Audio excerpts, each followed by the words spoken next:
त्रिदलं त्रिगुणाकारं त्रिनेत्रं च त्रियायुधं त्रिजन्म पापसंहारम् एकबिल्वं शिवार्पणम् त्रिशाखैः बिल्वपत्रैश्च अच्छिद्रैः कोमलैः शुभैः तव पूजां करिष्यामि एकबिल्वं शिवार्पणम्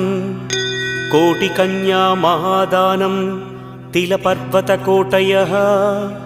काञ्चनं शैलदानेन एकबिल्वं शिवार्पणम् काशीक्षेत्रनिवासं च कालभैरवदर्शनं प्रयागे माधवं दृष्ट्वा एकबिल्वं शिवार्पणम् इन्दुवारे व्रतं स्थित्वा निराहारो महेश्वर नक्तं हौष्यामि देवेश एकबिल्वम्